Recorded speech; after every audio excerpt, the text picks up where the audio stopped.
오늘 읽은 말씀, 그 구절의 말씀에 지난주에 말씀 제목이 있고, 그 말씀, 이 구절 말씀에 오늘 우리가 듣게 되는 말씀의 제목이 함께 있습니다. 그러니까 말씀 하나하나가 다 제목이에요. 정말 말씀 하나하나를, 왜 그렇잖아요. 아이들이 숙제, 지금은 모르겠어요. 숙제를 해서 선생님이 이제 뭐 질문을 하고 묻기도 하고 하면 숙제를 잘 해온 학생들은 손을 번쩍번쩍 들면서 뭐라고 합니까? 저요 했던 게 기억이 나요. 저요. 말씀이 읽으면 나 여기 있어. 이 말씀이 제목이야. 이 말씀 너무 좋지 않아? 이렇게 막 손을 드는 저요 하는 것과 같은 그러한 말씀들을 보게 된다는 거예요. 그러니까 지난주에도 우리가 들은 말씀 가운데 앞서 말씀을 드렸던 것처럼 예수님, 어떤 예수님이냐? 영광과 그 다음에 존귀로 관을 쓰신 예수님. 영광과 존귀로 관을 쓰신 예수님. 손을 들고 있어요. 야, 이 말씀이 오늘 말씀의 제목이야. 또 오늘 또 손을 들어요. 하나님의 은혜가 제목 너무 좋지 않아? 그렇게 손을 들어요. 그래서 하나님의 은혜로 제목을 잡습니다 라고 오늘 제목을 하나님의 은혜다. 하나님의 은혜. 오늘 말씀의 제목으로 잡아봅니다. 오늘 8절의 말씀을 잘 보세요. 이 말씀을 보면 과연 그렇구나 라고 하는 것을 우리 모두가 다 공감하고 이해하시게 될 것입니다. 뭐라고 말씀하고 있죠? 만물을 하나님이 만드신 모든 만물입니다. 모든 만물이 하나님이 뭐라고 주장하고 있어요? 주인이십니다 라고 말한다는 거예요. 만물이. 왜? 만물이 누가 만들었기 때문에? 하나님이 만드셨으니까 당연히. 하나님이 만물을 만드셨기 때문에 만물의 주가 누구냐? 하나님이신 거예요. 만물이 누구에게서 나왔느냐 물어보면 만물이 주에게서 나고 라고 말씀하고 있단 말이에요. 그 만물의 주인이 하나님이시란 말이에요. 그러니 그 만물이 그 하나님의 발 아래 뭐 해야 돼요? 복종해야 한다는 거예요. 그래서 말씀의 앞부분의 서두가 뭐예요? 복종하게 하셨느니라 그 말씀하고 있는 거예요. 하나님이 만물을 만드실 때에 그 만드신 모든 만물들로 하여금 아들 되신 예수 그리스도에게 뭐하게 하셨다? 복종하게 하셨느니라. 아멘. 그렇잖아요? 이 아들은 누구예요? 상속자예요. 상속자. 만물의 상속자란 말이에요. 그러니까 그 만물들이 아들이 약보면 안 돼요. 깔보면 안 돼요. 아들이지만 그 아들이 상속자라니까요.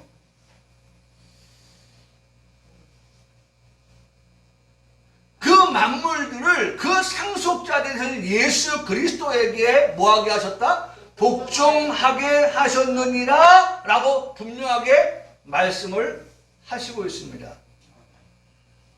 그래서 그렇게 진행이 되었으면 너무 좋았겠어요. 그 말씀이 기록되고 그 말씀대로 모든 만물이 복종을 하고 지금도 복종을 하고 앞으로도 복종을 하고 하는 것이 하나님의 뜻이고 하나님의 계획인데, 근데 오늘 성경 말씀에 보니까 만물이 어떻게 되었나 보세요. 자, 만물을 그에게 복종하게 하셨은즉 복종하지 않은 것이 하나도 없어야 맞다. 하나도 복종하지 않는 것이 없어야 된다. 네? 만물이 하나라도 예외 없이 빠짐없이 다 복종하는 게 맞다라고 말씀하고 있어요. 그렇죠? 그런데 지금 그 만물이 어떻다고 그렇게 진단하고 있습니까? 네? 만물이 그에게 아직 복종하고 있는 것을 보지 못하고 있다.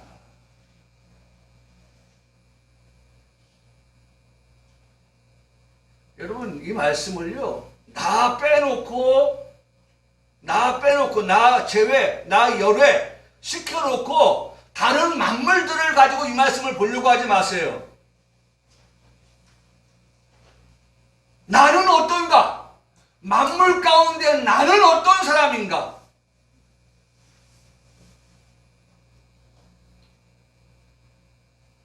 나는 과연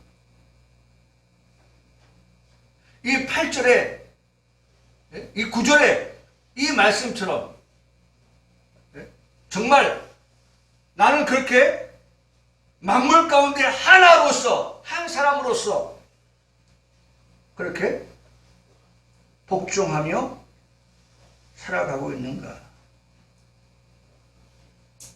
여러분, 우리는 여기서 이런 질문을 던지고 이런 답을 가지고 있어야 됩니다. 만물 가운데에 여러분과 제가 있습니다 라고 하는 것이에요. 만물 가운데에 내가 있다. 그 안에 내가 있다. 그러면 만물 대신에 나를, 유동환이를 집어넣어서 유동환이가 그 예수님의 발 앞에 아래에 복종하게 하나님이 창조하셨다. 그런데 유동환이가 그에게 복종하게 되는 것이 지극히 마땅하다. 복종하지 않을 수가 없다. 그런데 지금 유동환이는 그에게 복종하고 있는가? 라고 하는 말씀을 놓고 생각해 보면 진단이 나오죠. 진단이. 예? 진단이 나온다고요.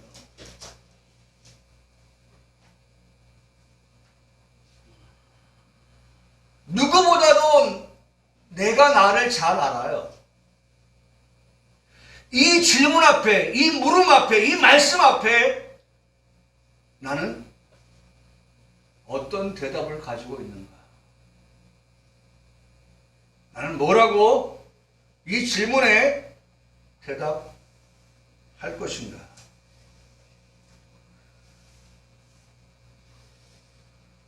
그래서 묻습니다. 복종하고 계십니까? 복종하고 계십니까? 무엇에 대한 복종을 우리에게 말씀하고 있느냐? 하나님의 말씀에 대한 복종이에요. 이루어진 말씀에 대하여서도 우리가 복종을 하고 이루어질 말씀에 대해서도 복종하는 만물 가운데 나를 볼 수 있어야 한다는 것입니다. 모든 말씀에 대해서 듣고 복종하는 삶이 되어야 한다고 하는 것입니다. 그런데 그 결과가 어떠하냐? 만물이 아직 그에게 복종하고 있는 것을 보지 못하고 라고 기록하고 있어요. 만물이 아직 그에게 복종하고 있는 것을 보지 못하고 있다. 여러분, 아직 복종하고 있지 못해요? 네? 만일 복종하는 그러한 인생이라고 한다고 하면 교회가 회개하라 천국이 가까이 왔느니라 라고 선포할 때, 외칠 때, 전도할 때에 이 복음을 오면서 가면서 듣는 많은 사람들이 그 복음을 듣고 복음의 핵심 아닙니까? 그죠? 회개해야만 어디 갈 수 있어요? 천국 갈 수 있는 거예요. 네? 천국을 말씀하고 있단 말이에요. 천국은 아무나 갈 수 있는 게 아니거든요. 회개한 자가, 거듭난 자가, 영접한 자가, 하나님의 자녀가 된 자가 그렇게 천국에 들어가는데, 그가 외칩니다. 회개하라, 천국이 가까이 왔느니라 라고 한다면 만물이 그 복음을 듣고 다 뭐 해야 된다고요? 복종하고서 그들이 어떻게 돌아와 회개하고 예수를 어떻게 해요? 믿어야 해요. 믿어야 돼요. 그래서 교회들마다 일신동 주민들이 막 바글바글 예? 왜? 만물은 어떻게 창조되었어요? 복종하도록 창조되었단 말이에요. 그래서 교회가 선포를 합니다. 예? 일신동 주민을 향해 선포를 합니다. 회개해야, 죄사함 받아야 우리가 하나님의 자녀가 될 수 있고 거룩한 자가 될 수 있고 거룩한 자만이 천국 갈 수가 있고 하는 그 복음을 듣고서 그들이 구름대처럼 몰려온다는 거예요.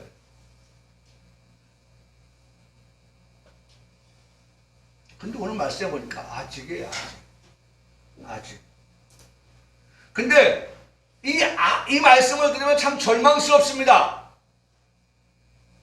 왜요? 복음은 그렇게 말씀하고 있는데 인생들은 어떻게 해요? 다 자기 소견에 옳은 대로만 살아가요. 복음하고는 이질감을 느끼면서 복음하고는 동떨어진 그러한 삶으로의 삶을 살고 있다고 하는 것을 볼 때에 참 교회는 어떤 생각이 들어요? 참 안타깝죠. 그런데 중요한 것 한 가지 우리는 발견합니다. 말씀 속에서 중요한 핵심을 발견합니다. 뭐예요? 아직이라고 하는 말씀 속에서. 아직이라고 하는 말씀 속에서. 여러분, 아직이라고 하는 말씀을 여러분들 어떻게 해석하시겠습니까? 네? 그렇죠. 나중에. 지금까지는 아니었다 할지라도 지금 이후부터 하나님이 어떻게 만물을 복종하게끔 만드시는가를 보라. 네? 하나님이 하시는 일, 하나님이 하시는 역사를 봐라. 지금까지는 그렇게 복종하지 아니한 것들을 우리가 보아왔지만, 그러나 이제는 이후부터는 하나님께서 어떻게 하시겠다는 거예요? 복종하게 하신다. 천국을 볼 자, 천국에 들어갈 자, 교회로 문전성시를 이루게 하시겠다라고 하는 말씀을 하셔요. 이게 복음이에요. 이게 복음이에요. 지금은 속된 말로 뺀질 미꾸라지처럼 말이죠. 그 미꾸라지 참 잡으면 빠져나오고 말이죠. 미끌. 그런데 그래도 그 미꾸라지 잡히잖아요. 뭐 합니까? 그 장갑 같은 거, 고무장갑 같은 거 끼고 말이죠. 그 다음에 소금으로 뭐 이렇게 해서 잡을 수 있어요. 언젠가는 잡혀가지고 말이죠. 들어오는 거예요. 잡혀서 들어와요. 왜? 아직이라는 말씀을 하나님이 하고 계시기 때문에. 아직이라고 하는 말씀은 그냥 이렇게 지금까지 왔던 대로 복종하지 아니한 것으로 만물이 끝난다라고 하는 것이 아니라 만물이 하나님께서 그 계획하신 바대로 복종하고야 많은 그러한 때가 있다. 지금은 아직일지 모르지만 하나님이 계획하신 그 때가 되면 복종하지 아니하는 만물이 하나님 앞에 복종하는 때가 온다라고 하는 말씀을 하시고 있어요. 말씀을 의미하면서 지금은 아니지만 이후 언젠가는 그와 같은 하나님의 역사가 일어난다라고 하는 것을 말씀하여 주시기 때문에 교회는 뭘 가지고 있어야 돼요? 소망을 가지고 있어야 되는 거예요. 소망을. 그래서 제가 이 말씀을 묵상하면서 문득 생각이 난 것이 이사야서 60장 이사야서 60장 1절로 9절까지 말씀인데요. 한번 볼까요? 이사야 60장. 이런 일들이 일어나야죠. 일어나야 되는 거예요. 자, 이사야서 60장 너무 유명한 말씀이 있지요. 일어나라, 빛을 발하라. 예?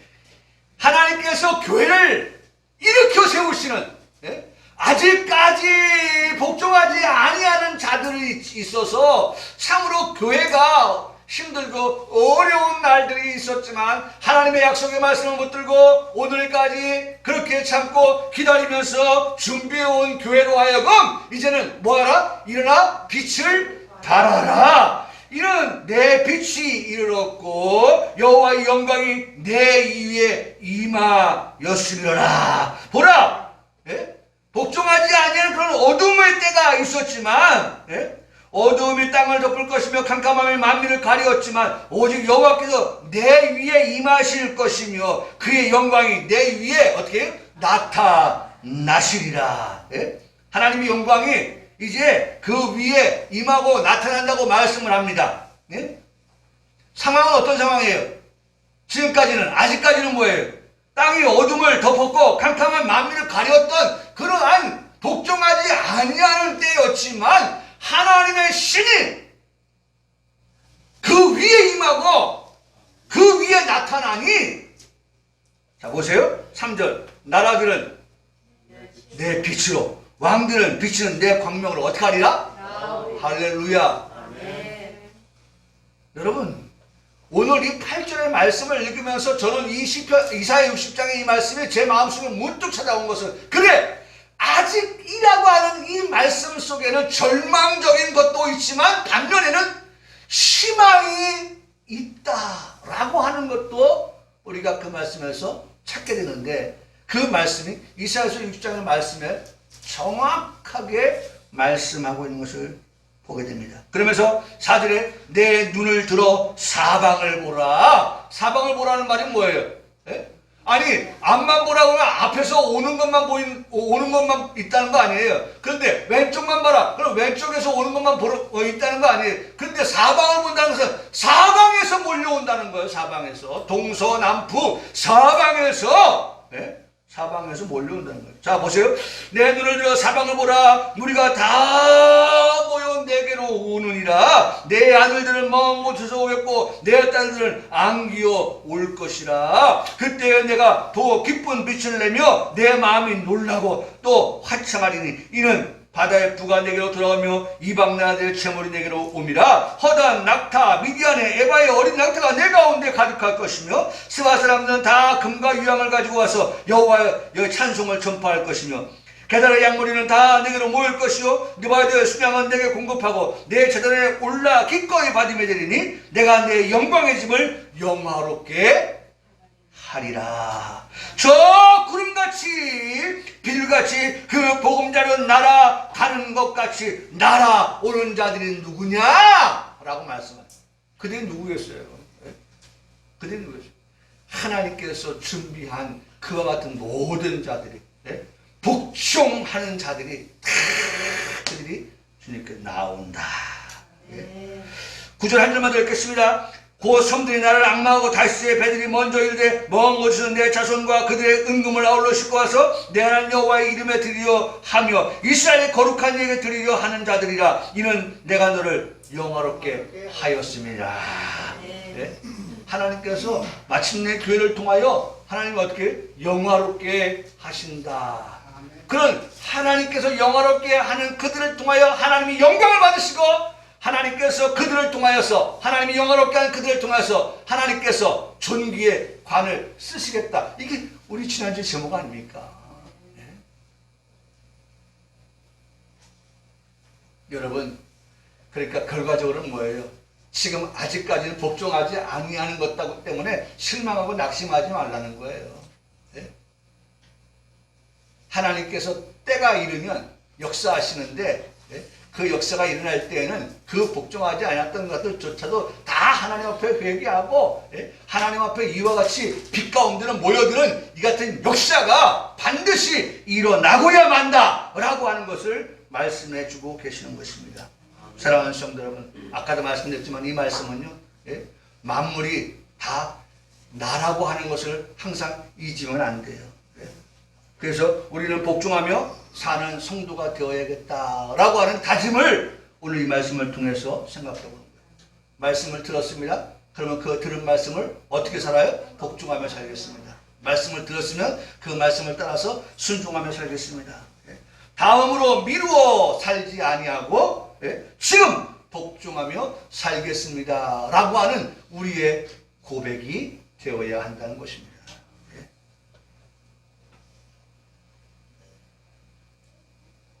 참 그래요.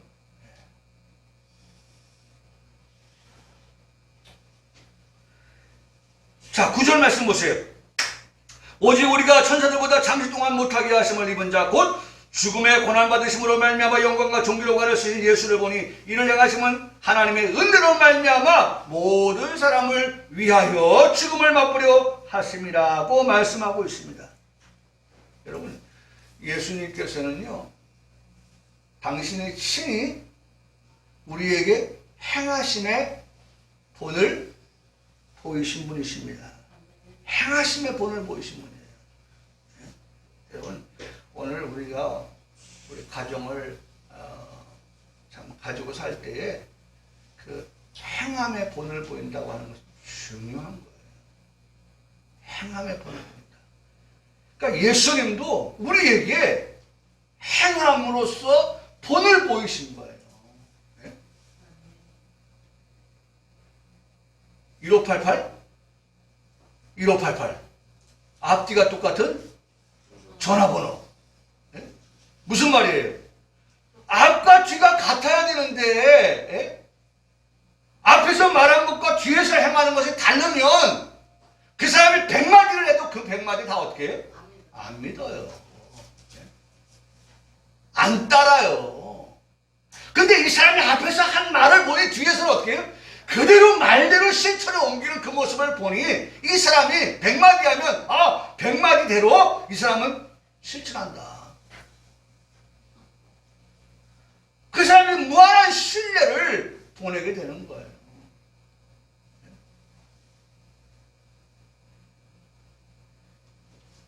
여러분 기억하십시오. 예수님은 친히 행하심의 본을 보이신 분이십니다. 잎사귀 밖에 아무것도 찾지 못한 무화과 나무를 보시고 예수님께서 이렇게 말씀하십니다. 나무에게 이르시되 이제부터 영원토록 내가 열매를 맺지 못하리라 하시니 무화과 나무가 곧 마른지라 그렇게 말씀합니다. 여러분 잎사귀만 많은 무화과 나무를 보신 거예요. 오늘 우리의 삶의 모습을 보세요. 열매 없는 삶으로 말만 무성한 그러한 우리의 삶의 모습. 여러분 조경수는 괜찮아요. 조경수는 요새는 조경수도요 서울 같은 데는 사과나무, 그래서 노래도 나왔잖아요. 종로에다가 사과나무를 심어보자.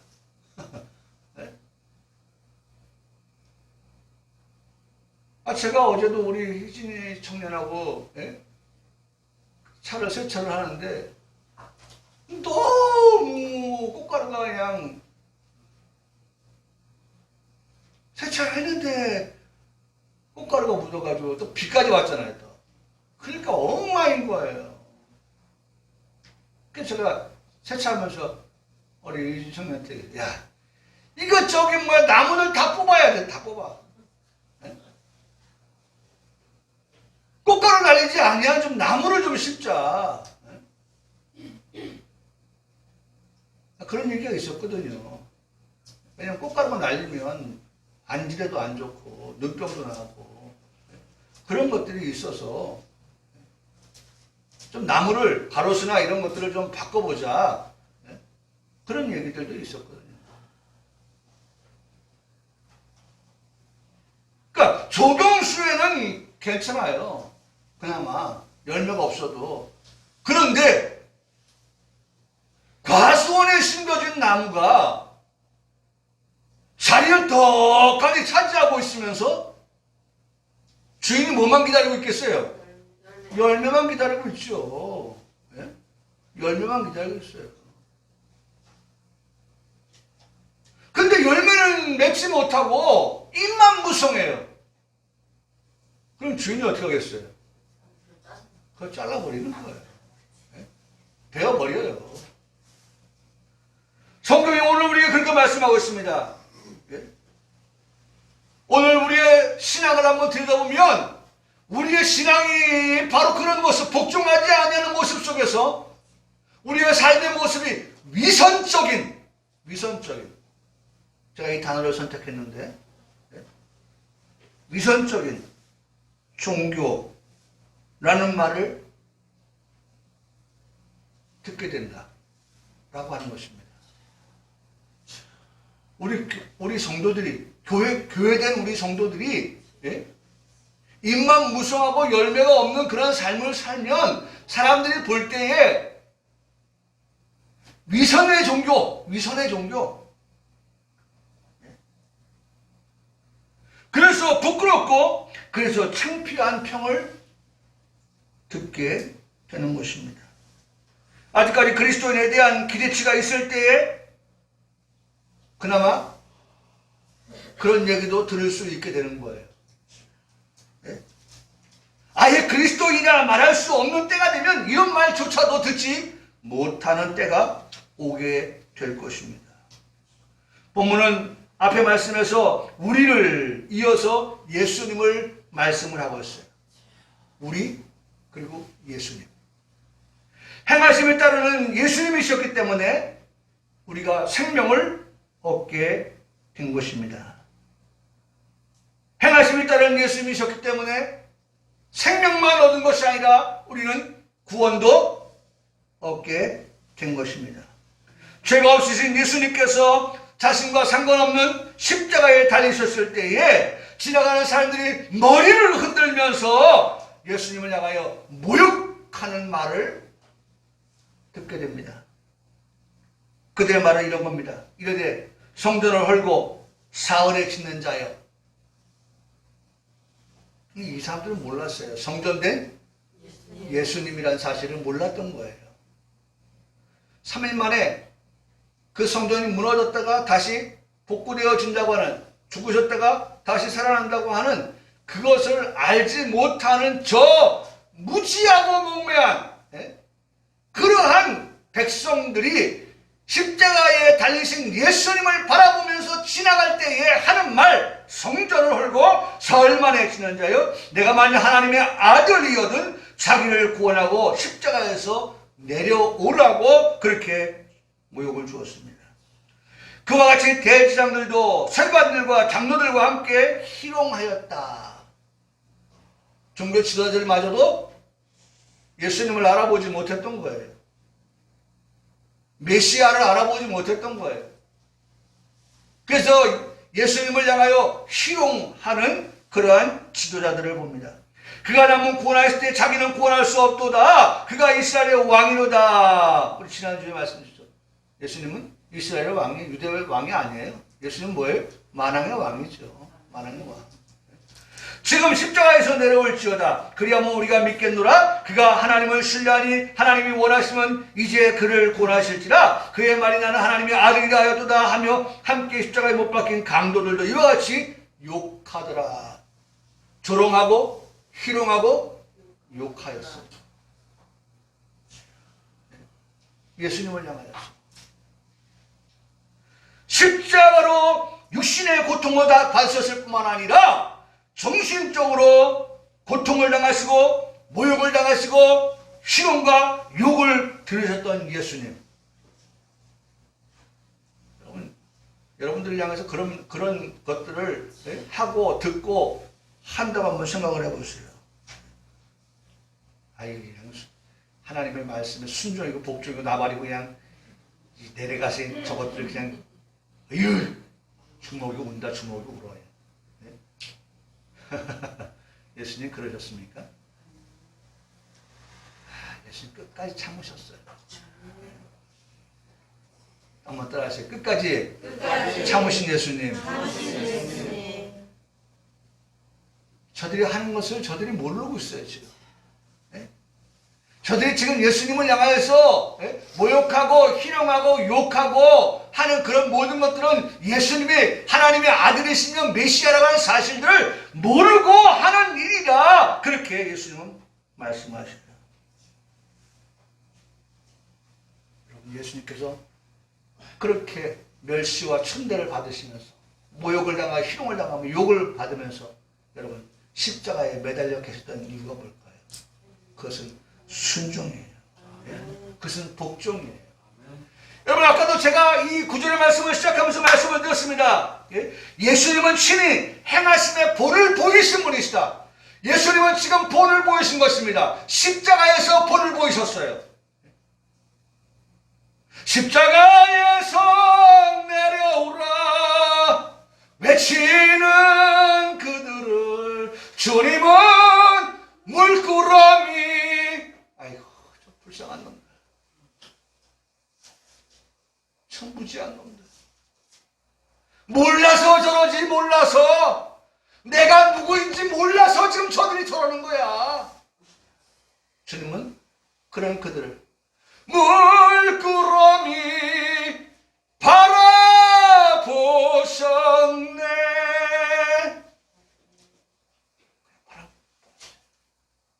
그리고 끝까지 십자가에 내려오지 않으셨어요.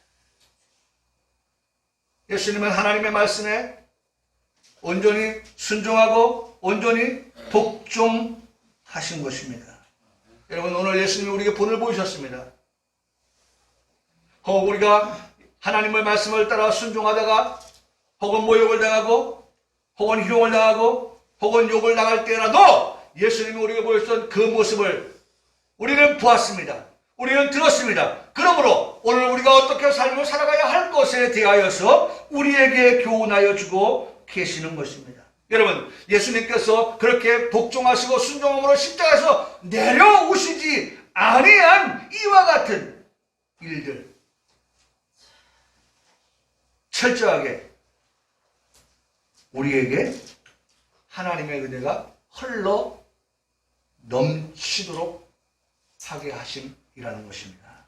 하나님의 은혜가 드디어 등장했어요. 이건 하나님의 은혜를 우리에게 주시기 위함이라는 거예요. 하나님의 은혜가 오늘 우리들에게 임하도록 하기 위해서 예수님은 십자가에서 내려오지 아니하셨다는 것입니다. 하나님의 은혜로 충만한 삶을 살아가야 우리도 주님 가신 길, 십자가의 길, 진리를 따르는 길 걸어갈 수 있게 된다는 것입니다. 중요한 건 하나님의 은혜가 머무는 자에게, 하나님의 은혜가 임한 자에게, 그런 자들에게 하나님은 그와 같은 길을 같이, 하나님, 예수님 같이 걸어 가신다는 것입니다. 사랑하는 성도 여러분, 우리에겐 지금 하나님의 은혜가 있습니까? 네? 오늘 우리가 하나님의 은혜가 있습니까?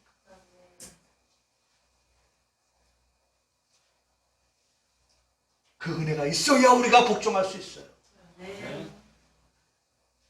여러분, 오늘 우리가 은혜로 충만한 삶을 살아갈 때에 우리의 삶이 하나님의 말씀에 복종할 수 있다는 거예요. 말씀에 순종하며 살아갈 수 있게 된다는 겁니다. 은혜 받으라, 은혜 받아야 한다 라고 할 때 그 은혜가 무엇입니까? 그 은혜가 뭐예요?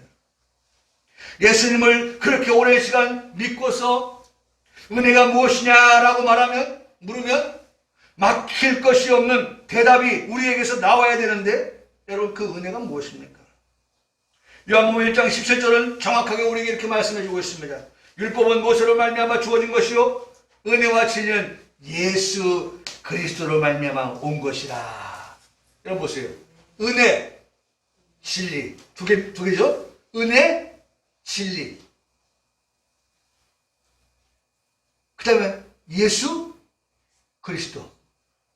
여러분 잘 정리해야 됩니다. 은혜, 진리, 예수 그리스도. 은혜, 예수, 진리, 그리스도. 정리가 되십니까? 네? 은혜와 진리예요. 은혜와 진리. 은혜, 진리, 예수 그리스도. 은혜는 예수 그리스도, 진리는 그리스도. 여러분, 그렇기 때문에 은혜와 진리를 말씀하시면서 예수 그리스도를 말씀하여 주시는데, 은혜는 예수님을 통해서 받게 된다는 것입니다. 할렐루야. 네? 여러분, 아까도 말씀했잖아요. 그 은혜가 안 됩니까? 예수님 나를 위하여 십자가 지셨다는 사실. 네? 모욕을 당하시면서도 그 십자가에서 내려오시지 않았다는 사실. 그렇죠? 예수님께서 욕을 당하시면서, 예수님께서 희롱을 당하시면서조차도 십자가에서 내려오지 않으셨다고 하는 것은, 우리가 그 말씀을 들을 때에 하나님의 은혜가 우리 가운데에 정말 가슴을 치는, 하나님 은혜가 한 대 팍 맞아가지고 말이죠. 시퍼렇게 우리의 가슴에 흔적으로 남아있을 때는,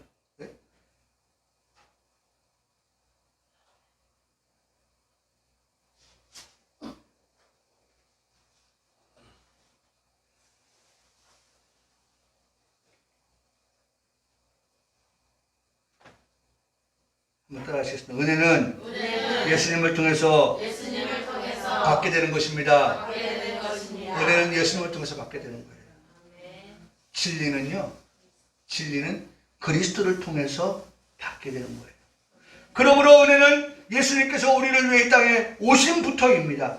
은혜는 예수님께서 십자가에서 죽으셨다는 것입니다. 은혜는 죽은 자 가운데서 부활하셨다는 것입니다. 은혜는 승천하셔서 보좌에 앉아 계시다가 심판하기 위해서 재림의 주로 오신다는 것입니다. 아멘. 중요한 것은 이 모든 예수님께서 보이신 것이 죄인된 나를 뭐되게 하시기 위해서, 죄인이 의인되게 하시기 위해서, 구원을 얻게 하시기 위해서, 상속자가 되게 하시기 위해서, 하나님의 나라를 기업으로 받게 하시기 위하여서 예수님께서 우리에게, 예수님 통해서 우리에게 이러한 은혜를 주시기를 원하신다는 것입니다. 예? 여러분, 이런 것 모든 말씀들이 우리에게 믿어질 때 그게 우리에게 은혜가 되는 거예요. 예? 제가 지난주도 말씀드렸죠. 은혜라고 하는 것은요, 다른 게 아니에요. 은혜는 예수님이니까 예수님을 통하여서 이러한 모든 것들이 우리가 아멘 되어질 때에, 그리고 그것을 우리가 믿고 나아갈 때에 그 사람이 어떤 사람이냐? 은혜로운 삶이에요. 은혜로운 성도예요. 뭐 은혜가 뭐 특별한 게 아니에요. 예수님을 통하여서, 그리고 예수님을 통하여 나에게 일어난 일들을 생각할 때에 그것이 너무 감격스럽고 너무 감사하고 그것이 너무 영광스럽고 해서 그런 감격을 가지고 살아가는 그 사람의 모습이 바로 은혜스러운 삶의 모습이라는 거예요.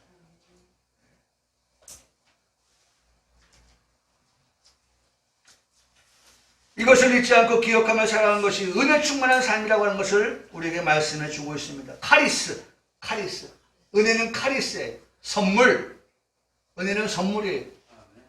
은혜는 기쁨이에요.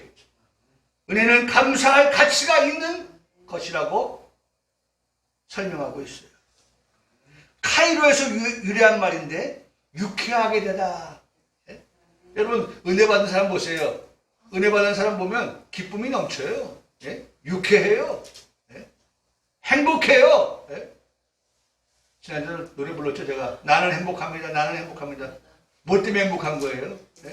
예수님을 통해서 우리가 얻게 된 그 모든 것들을 내가 생각하니까 은혜 충만하고 내 마음이 어떻게 해요? 기쁘고 즐겁고 행복하고,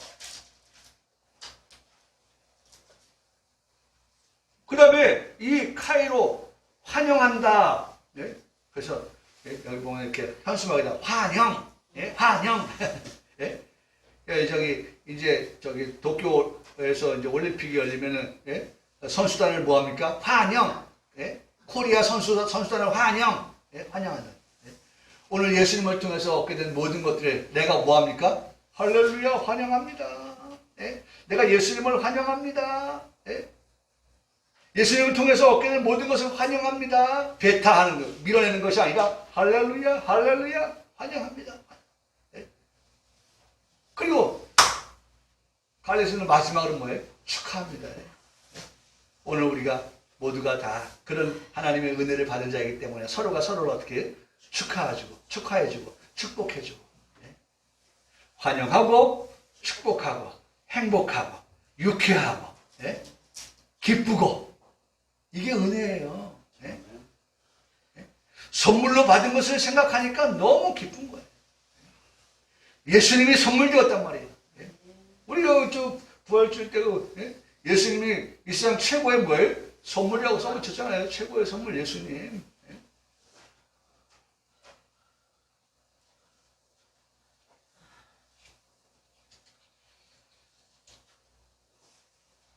그래서 하나님의 은혜를 말씀하고 있는 거예요. 하나님의 은혜를. 하나님의 은혜. 할렐루야. 여러분 하나님의 은혜가 먼 나라 얘기 아니에요. 다른 사람 얘기 아니에요. 나에게 임한 예수님 그 통하여서 이루어진 모든 일들 그걸 내가 생각만 하면 산다고 하면 나는 은혜가 충만한 삶을 사는 거예요. 그걸 생각 안 하니까 은혜가 떨어지고 은혜가 없어 바닥에 나버리는 거예요. 그러니까 비례합니다. 비례한 거예요. 내가 예수님을 생각하면 은혜가 충만해지는 거예요. 내가 예수님을 얼마큼 생각하느냐에 따라서 은혜가 그만큼 우리 가운데 충만해지는 거예요. 예수님을 생각하면 생각할수록 예수님은 나에게 행하신 그 모든 것들을 생각하면 생각할수록 내 마음에는 은혜가 어떻게 샘솟아나는 거예요. 샘솟아나는 거예요.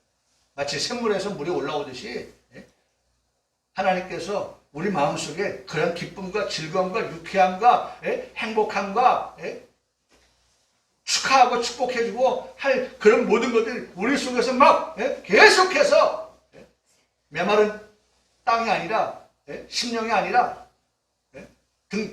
거북이 등처럼 갈라지는 그런 것이 아니라 우리 속에는 정말 비옥하고 정말 뭐든지 심으면 막 열매를 맺는 그런 삶의 모습으로 그렇게 바뀌어진다는 거예요. 10절의 말씀 보세요. 9절의 말씀에는 하나님의 은혜를 10절의 말씀은 그러므로 만물이 그를 위하고 또 만물 또 났습니다. 그를 위하고 또한 그로 말미암아 말미암은 이가 많은 아들들을 이끌어 영광에 들어가게 하시는 일에 그들의 구원의 창시자가 고난을 통하여 온전하게 하심이 합당하도다. 구원의 창시자를 10절에 말씀하고 있어요. 구원의 창시자. 구원의 창시자. 여러분 10절은 구원의 창시자를 기억하십시오. 구원의 창시자. 이전 성경에는 구원의 주라고 말씀을 합니다. 구원은요 오직 예수님 한 분만으로 해결할 수 있게 됩니다. 그렇죠? 예수님 한 분만으로 해요. 예수님 한 분만으로. 여러분 문을 예를 들어서 말씀을 드리면 문을 들어올 때 문이 잠겨 있어요. 그러면 자물쇠에다가 뭘 꼽아야 돼요? 열쇠를. 아니면 저 디지털 키 같은 경우는 정해져 있는 비밀번호를 눌러야만이 문이 철커덕 하고 열리게 되어 있는 거예요. 다른 번호를 아무리 입력을 한다고 해도 문은 거부해요.